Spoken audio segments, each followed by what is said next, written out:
So this is the Khoodeelaar television channel, Baby Angel Geronimo editions.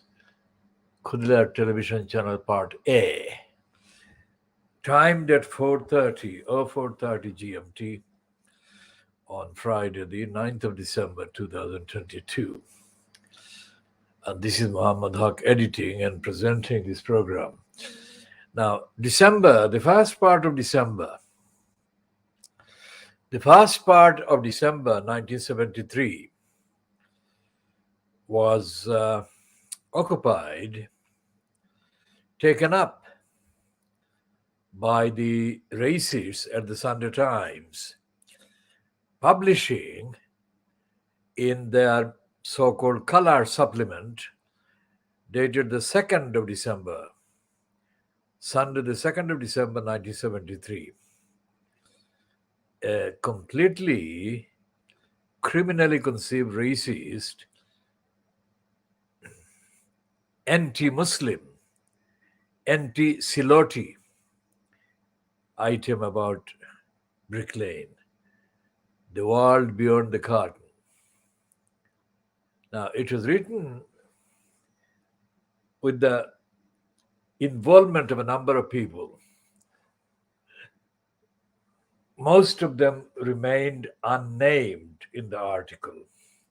The article was bylined to a particularly nasty racist woman called Leslie Garner.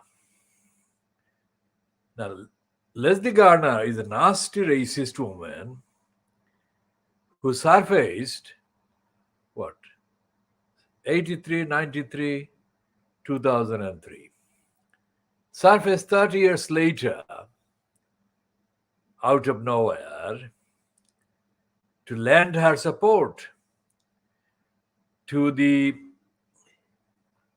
rhetorical bastard created by the American racists and anti-Muslims funding Monica Ali to mount an attack on the same Brick Lane. And effectively to repeat what Leslie Garner had said 30 years earlier. But this time, the Monica Ali invention was disguised as a fiction. Now, we cannot make fiction out of fact. And that is exactly what they did. They made the fiction out of fact and invented a Brick Lane of their own imagination that suited their agenda and purpose, which is by day, racists in America, racists in the UK, racist across the Western Europe, racist across the remnants of the empire of the last 500 years. So when Leslie Garner originally published on the 2nd of December 1973, I was reading the Sunday Times in the morning of Sunday, the 2nd of December 1973, in New Road, and I had been brought the newspapers by my childhood co-campaigner and best friend at campaigning, the now deceased Nurul Islam, alias Mona, of Sundarpur to the east, at the eastern bank of the river Khoodeelaar in Silot, Gulabganj. He was in family rank, he was my senior, he was my uncle. But in chronological age, I was older than him. And he deferred to me because of my initiatives that he observed and then supported. That was in the village. So he came to the UK before I did. And he was in London in 1971, which was the year, crucial year, that the article in the Sunday Times color magazine referred to. Astonishing, but it did say that the Silotis of Brick Lane, notice what it said. The Silhouettes of Brick Lane in 1971 didn't even know about the Bangladesh liberation campaign that was going on, number one. Number two, that they didn't support the Bangladesh liberation. Now, there was no other entity in 1971 on the face of the earth outside Bangladesh other than the Silhouettes who created any international awareness about the cause of Bangladesh in defense of the massacre that the Pakistan military at the time had unleashed against the innocent people. And here is a piece that I have discussed many times on this channel, and Imran Khan has refused or failed to understand the gravity of what I have been saying. Nobody else has been saying what I've been saying. And Imran Khan should understand that the idea of Haque Azadi, which refers to August 1947, the idea of Haque Azadi will disappear despite the enthusiastic atmosphere that is going on in Pakistan now, that is December 2022. After eventually an election takes place and whatever regime takes power in Pakistan following the election, the reality of what happened in 1971 and what the then Pakistan military did against the innocent people of then East Pakistan will have to be accounted for. It's none of India's business, none of the Hindutva ideologues' business. It is the Muslims of West Pakistan, that is now Pakistan, who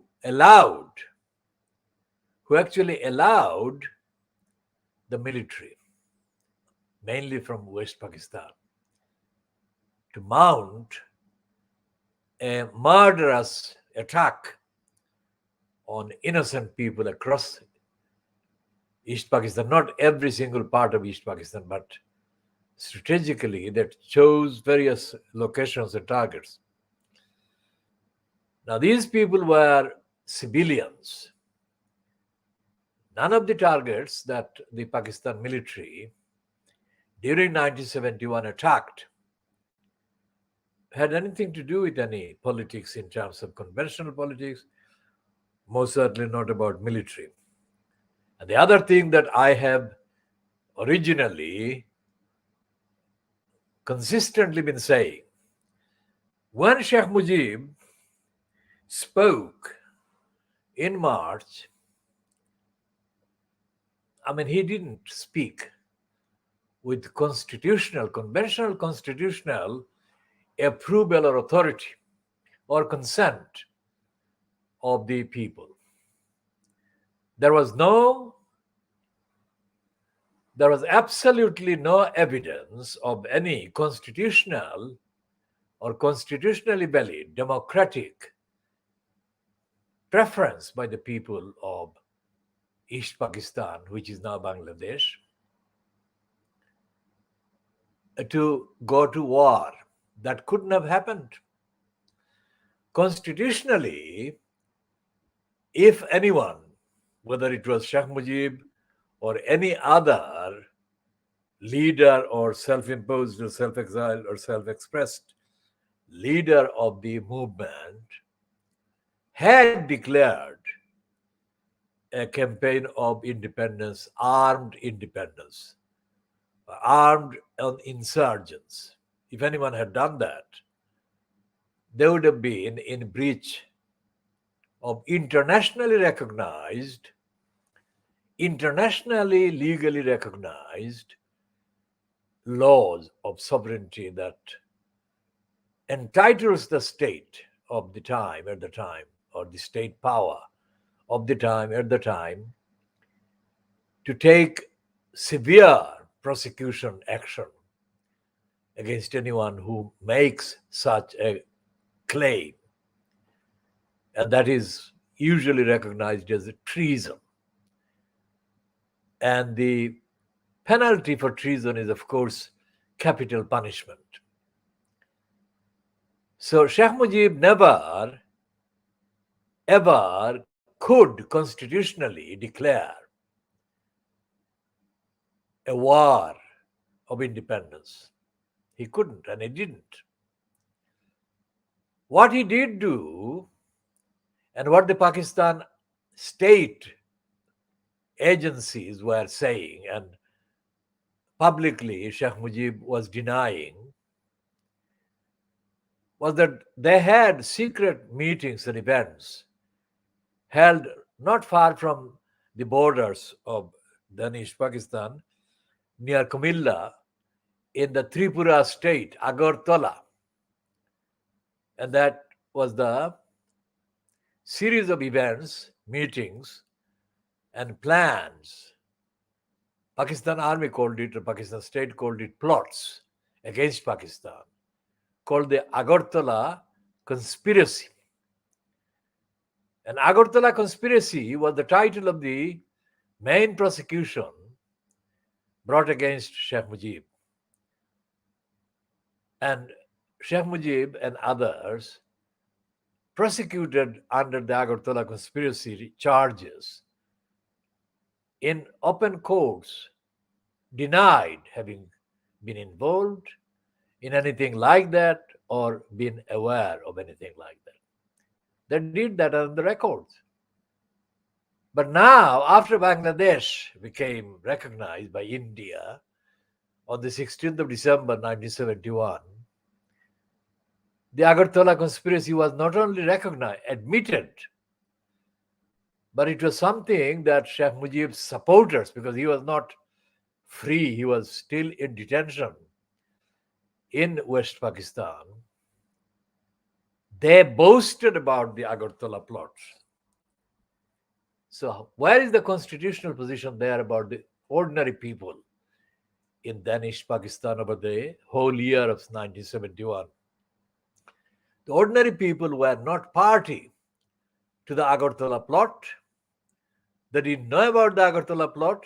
They couldn't have known about the Agartala plot. So therefore, they were not party to the Agartala plot, so they could not be and should not have been targeted for attacks.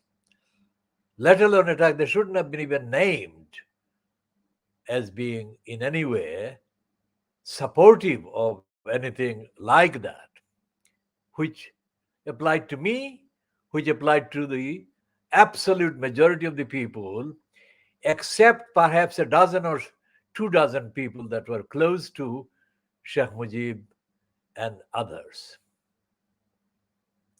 So the duty the Pakistan government, current Pakistan government, and the Tehreek-e-Insaf, led by Imran Khan, the duty is to make that distinction clear, that the Pakistan military had no right to mount a murderous attack on the civilian people of the same country that the Pakistan military was supposed to be protecting, defending. And there was no evidence. There still is no evidence now, more than 50 years later, of the ordinary civilian people in East Pakistan even being aware of the Agartala plots. Anyone who knew that or would have claimed to have heard about that would have been aware of that only by clandestine, secret, unofficial means. But that kind of access, 51 years, 52 years ago, would have been very, very different indeed, because there was no access to telephones, not anything like what we have in Bangladesh today in 2002.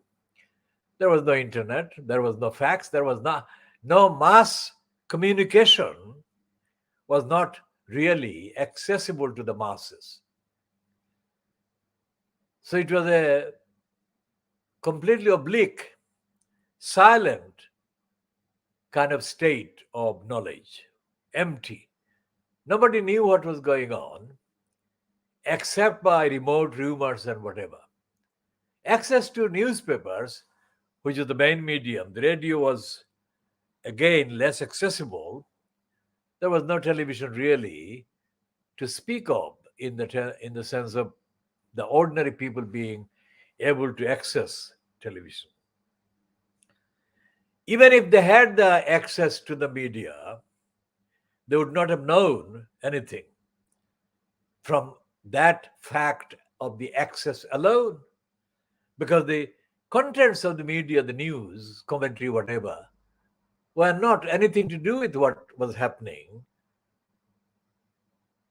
under the Agartala plot and the later later admissions, that is post 16th of December 1971, admissions by supporters of Sheikh Mujib, supporters of the Agartala conspiracy or Agartala plan or the plan.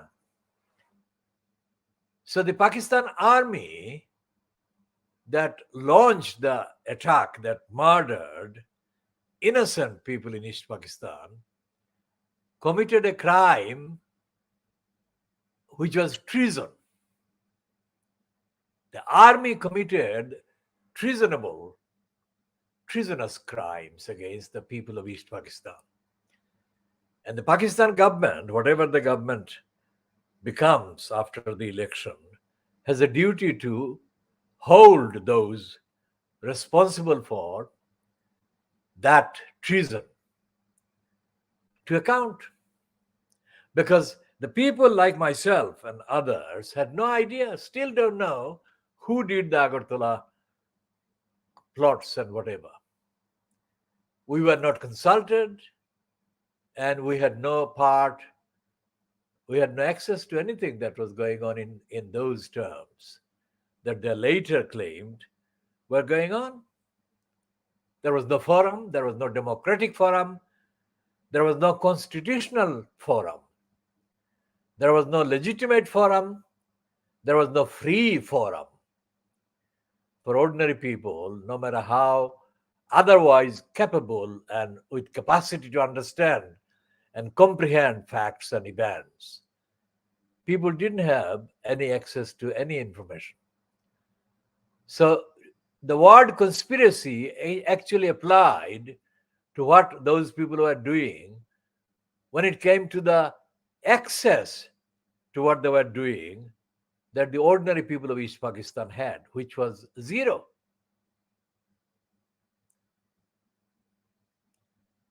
And this is something that the Hamudur Rahman Commission, I don't think, has dealt with. This is not something that the so-called summit that Zulfikar Ali Bhutto had with the Indian government after 1971, this didn't actually get explored or examined. And whatever publications that have appeared by the self-styled supporters of the liberation war for Bangladesh contain no evidence whatsoever. What those publications are really propaganda materials. They cannot be substantiated. Propaganda materials based on slogans. There are reams and reams and reams of papers that contain the so-called liberation war history. That is an absolutely unjustifiable assertion. These are not liberation history. These are incitement. Now, I give an example of incitement. Nothing to do with the actual behavior of individuals, but say some individual in the village of a village in Silot, an individual doesn't like their neighbor for some reason, whatever it is. So they need an excuse to have a go at their neighbor. An attack by the military of the country that is remote, it's not happening in the village. It's not happening even within 10 miles of the village or 20 miles of the village, but it is traveling as a grapevine that the military is attacking people 50, 40, 60, whatever number of miles away from the village.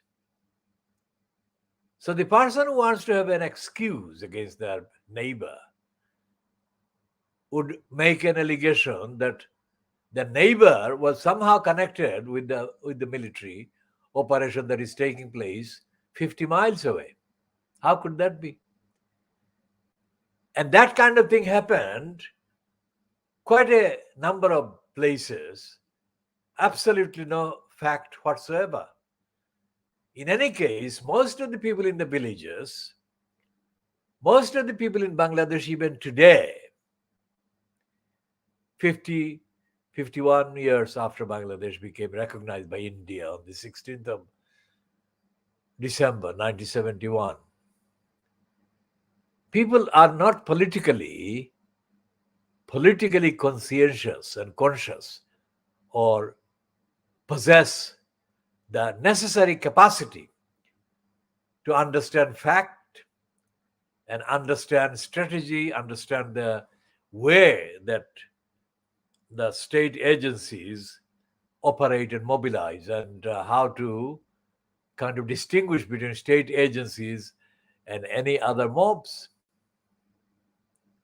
None of these issues has been examined factually. So, for example, in Brick Lane, when Altabali was murdered on the 4th of May 1978, before Altabali was murdered, it wasn't anticipated by people in the community. What are the people in the community? 78, the people in the community mainly working in factories and a smaller number in restaurants, and a significant number of people that were born in this country and grew up here and were mainly young, were not properly schooled. And the majority of them were incapable of being employable. And they had no coherent understanding of what constituted the Bangladeshi community. I'm making this assertion on the record in English so that people who don't necessarily speak Siloti or Bangla can access the information that I am asserting here. And I had been engaged in defending the community that most people didn't know existed. I had been doing it since the 2nd of December 1973. So 73 to 78, May 78. So how many years? 74, 75, 76, 77, 78. Just short of 5 years. So there was absolutely no mobilization other than the mobilization that I mobilized. There was no other groups or individuals or whatever coming from Bangladesh, coming from Silot, and living in the Brick Lane area or East London. There was no mobilization about the Sunday Times article. In fact, there were a couple of mental slaves that actually were in denial about the fact that Leslie Garner had attacked the Silotis. These criminals denied that Leslie Garner had attacked the Silotes. Why did they do that? Because the facts are that she did attack the Silotes. These are in writing. They are not somebody's interpretation. So those criminals who denied that are still, some of them still alive, and they claim to be supporters of the liberation war of 1971. They have no idea about liberation. They have no idea about war, and they have no idea about propaganda, but they are very extremely limited, hateful, spiteful individuals, jealous of what they perceive are the next door nearest neighbors in the community, who they are scared of because those neighbors are more articulate, more alert, and more aware, and more able to articulate things about the community. And that puts these individuals, the mental slaves who denied the attack by Leslie Garner and the Sunday Times was an attack by Leslie Garner against the Silotes and the Bangladeshis.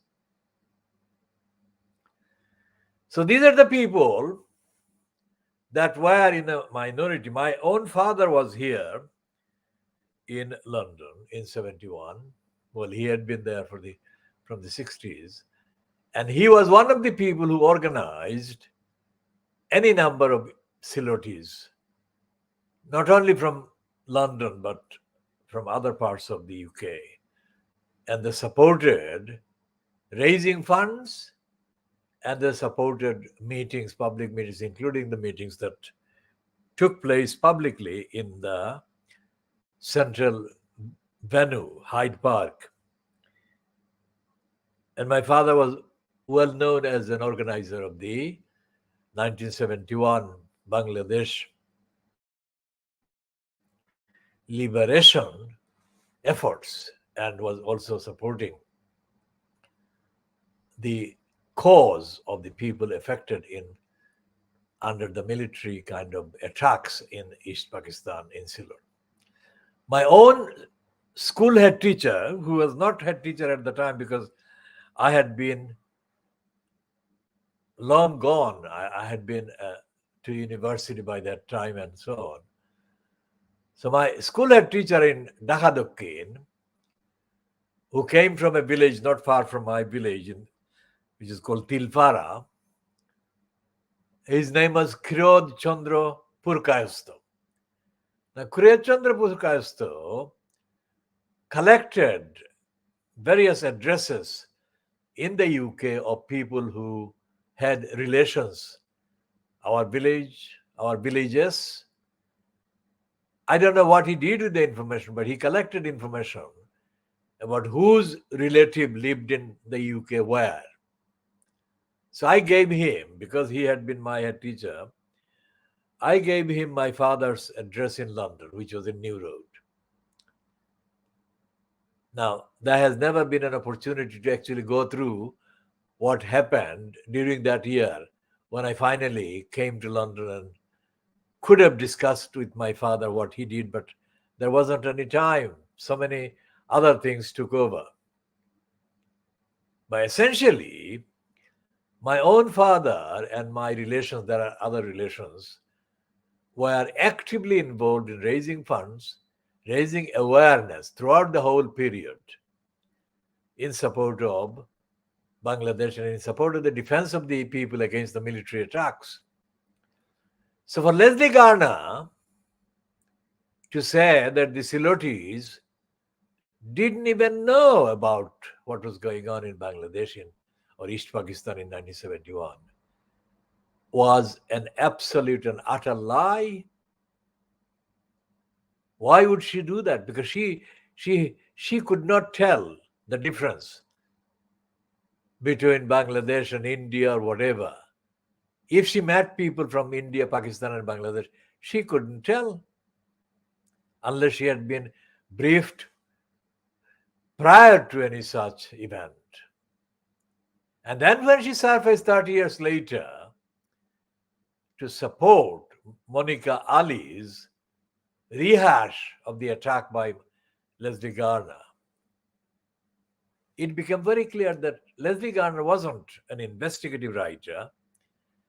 She was not a socially aware writer, and she most certainly had no respect for the people that she was attacking in the so-called writings. That she had a motivation, she had an agenda, whether created by herself or created for her by whoever else, because I personally didn't witness any physical occurrence of meetings or discussions between her and others. But all the circumstances of her behavior show the operation of an agenda to attack. This is without any doubt an agenda to attack the Silotis, attack the Bangladeshis who are Silotis, and to attack the idea that the Bangladeshis and the Silotis belong to the same political country, which is all based on the contents of the article in the magazine. It's not hearsay, and it's not somebody else's third-party kind of interpretation. It's all based on the contents of the piece in the Sunday Times article, Sunday Times magazine article. So I created in 1973, one of the things I did as part of the campaign was to create, because she said the Silotis were different from Bengalis politically, and they were hostile and alien to Bangladesh. So to dismiss that, to reject that, and to create a sense of unity and identification, I created the Sylhet Bangladesh Friendship Society, and I based it at the place that is no longer there in New Road, 92 New Road, London E1, which is around the corner. That is the corner of what the Whitechapel Royal London Hospital was. The Sylhet Bangladesh Friendship Society was the platform from which I then translated the whole of the article, Leslie Garner's articles, and then I took the translated copies across London,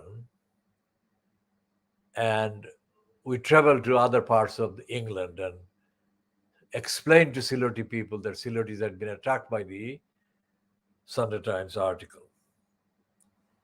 So this all happened in December. So I'm going to continue updating the rest of the events that happened in 1973, about the Silotis, defending the Silotis.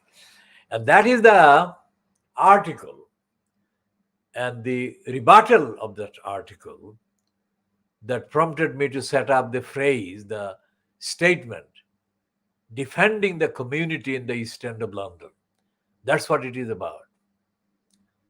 So when Altaf Ali was murdered, I had been prepared mentally that something like that would happen. And I knew that there would be nothing politically from the rest of the community to oppose it. And nothing happened. And it happened at every time it happens when I take some initiative, and some mental slaves think they're jealous and they think that I'm getting the credit. Now, I advisedly and definitively have always been against a career in the form of my politics, because that actually neutralizes my ethics and morality. So my campaign has to be pure, the purest of the pure. That is to say, it has to be uncontaminated by any personal benefit or gain on my part, which is what I do. This happened later as well, when Qudus Ali was attacked in September 1993, I think. I spent the whole night on the fax and on the phone to the BBC, explaining why they should actually report this. All I was asking the BBC to do was to report it. And after the night's work, the BBC began to report it at the 6 o'clock news. And they did that on the radio and they did that on the television.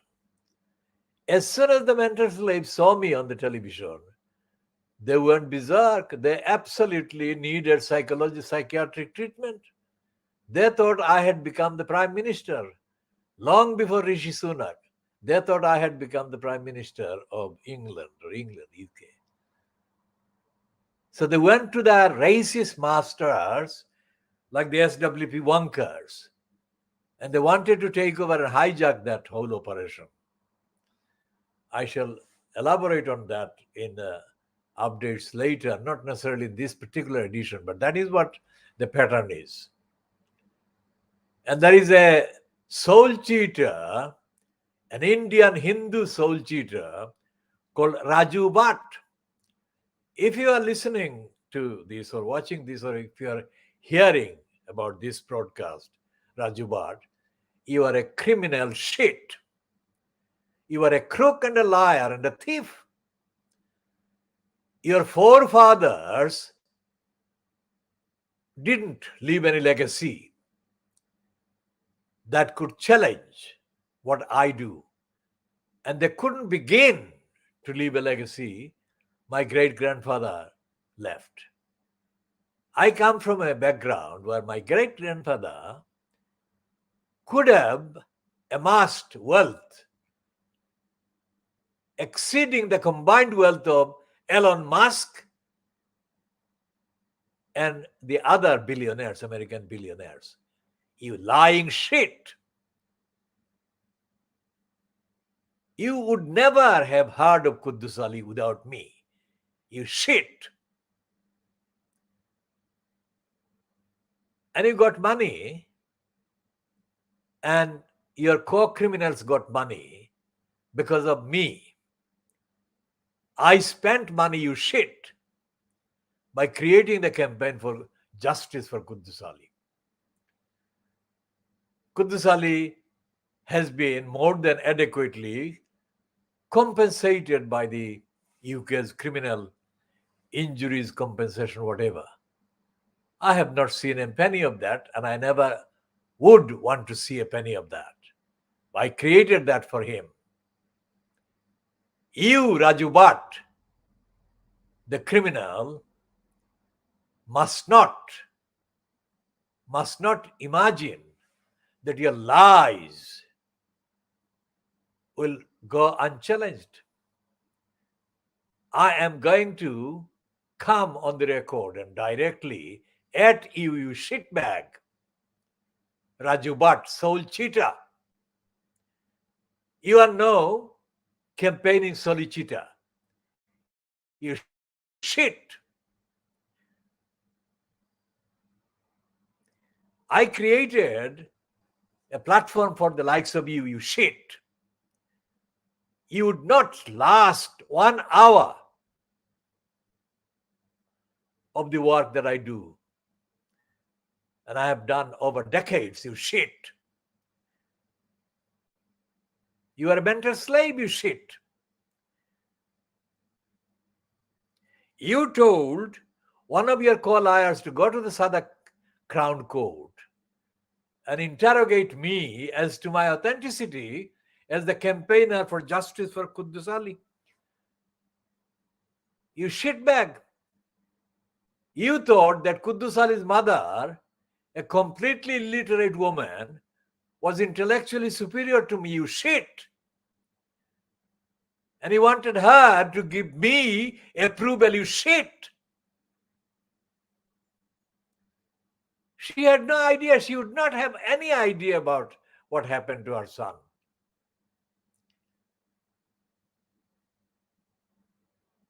And there are dozens of other criminals like Raju Bhatt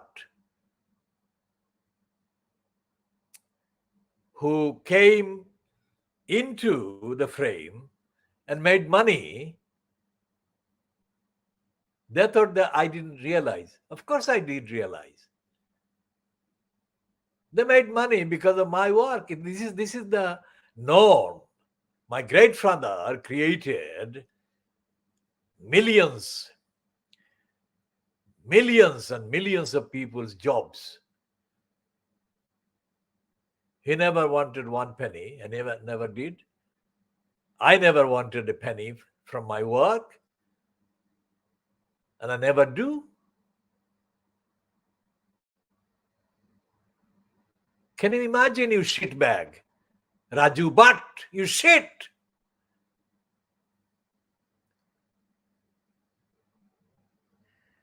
So I created this campaign for justice for Quddus Ali.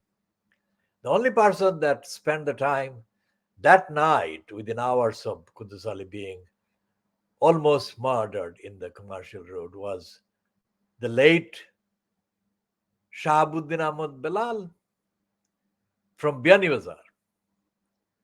Belal was the only one who spent the time that evening with me in checking the various facts that happened.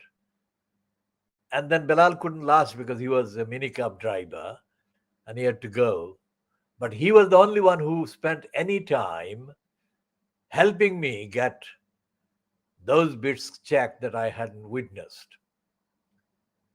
So Belal was the one also aware of the home address of Quddus Ali. I didn't know the home address, which is next street to mine, new road, but I didn't know their home addresses, although I knew these boys.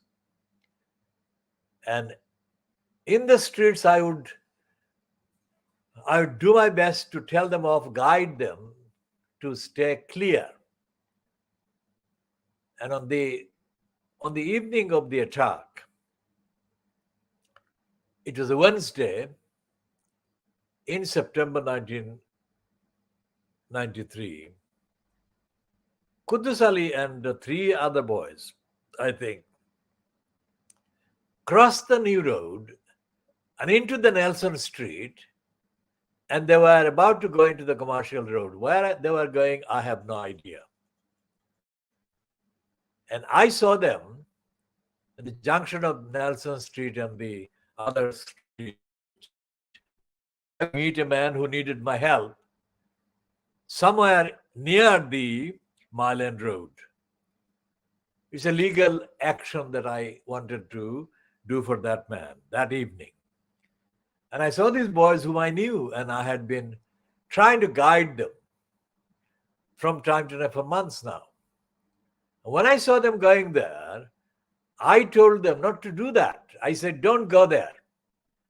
I had no idea what would happen, but I told them not to go there because it was after 7 o'clock, whatever the time was, the actual time. And one of the boys said he had a knife. So I really told him off. And I said, look, that will make it even worse. Now, on my way back from seeing that other man in the Mile End Road, I was trying to cross. Well, I was walking past the London Hospital kind of accident and emergency entrance at that time. And I saw what looked like familiar. This turned out to be Quddus Ali's mother, very tiny woman. And I saw her from outside as I was crossing. And so I went inside the reception, the waiting area. I said, what happened? And she said that Quddus Ali nearly got murdered, killed. And I told her that I told this boy and the others not to go there. I am the one who did that. I am the one who saw them. Not the fucking Ken lying still Livingston. Not the fucking Raju Bhatt, you shit. I was there all the way with them. So I went into the actual room that Quddus Ali had been brought into after he had been treated at the intensive care unit. And Quddus Ali was not able to be recognized. He was completely like unconscious. He was like not alive. I mean, he was in a coma. So that's what happened on the night. And I couldn't do anything other than to leave him in the hospital and hope for the best and pray. What I got on to the BBC. That is what I've been doing for decades, you fucking Raju Bhatt. Shit! There is nobody in India, nobody in Pakistan, not even Imran Khan, that has done this, you shit. And I spent the whole night on the fax machine and the telephone, talking to the BBC, various people, explaining to them about the community, explaining to them all the things that go on, racist attacks, racist atmosphere, etc., etc. Nothing compares with the daily racist occurrence that I experience and defend the community from, and have been doing this for nearly 50 years on the ground. Nothing that I have been doing compares. Anything to do with the event in the palace, Ngozi Fulani, and anybody else, they can begin to see just the ferocity of the racist prejudice and hatred and intolerance that exists, has existed. So this is December 1973. The Sunday Times article lied about the Silotis, about the Bangladeshis. And when I got on the BBC about Quddus Ali, the socialist wonkers and their Bangladeshi slave boys, including Kumar More shit, got active to neutralize what I had been done. How could they neutralize me? You shit. They tried to create an alternative, and what did they do? What did they do? They created an alternative, and they gave the racist Daily Mail the pretext, the Sun, the pretext to attack the victims of racist murderous attacks. That's what they did. Socialist wonkers, go to hell, you socialist wonkers. More shit. Should be ashamed, you lying shit. They created, outside the Royal London Hospital, instead of having a peaceful kind of vigil, they created a confrontation with the police, and the socialist wonkers had egged these stupid teenagers from Cannon Street Road and other parts of the East End to throw pelts at the police. And the Daily Mail could not believe its luck. Instead of attacking the racists who nearly murdered Quddus Ali, the heading on the Daily Mail was that the agitators had nearly seriously injured the police. Now, I had told these boys not to have that appearance outside the Royal London Hospital, precisely because I could anticipate what the likes of Morshid and others like the wonkers would be doing. They wanted a confrontation. Quddus Ali could have died. They couldn't care less. In fact, they would have preferred that boy to die.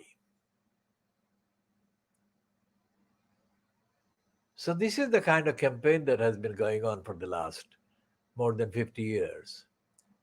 Now, what happened? I had told them at 6 o'clock not to be there. I went around the Royal London Hospital And I told these boys to go home and not to do this because I was the first one to have a demonstration if I knew the demonstration would be capable of having the purpose upheld instead of being used as a diversion. And it was destined to be a diversion. Socialist workers are a racist bunch of awesome provocateurs. They don't know what socialism is because they are gangs of drunken criminals organized under the pretentious revolutionary hocus pocus of ignorant idiot racist imperialists like Alex whatever. The socialist workers have not brought about any social change, any locality. Forget about the UK-wide change. In the case of Lutfur Rahman and his corrupt career in Tar Hamlets, the workers have always been supportive of him. But even if there was no mayor system, the workers would be supporting the corrupt regime in the council.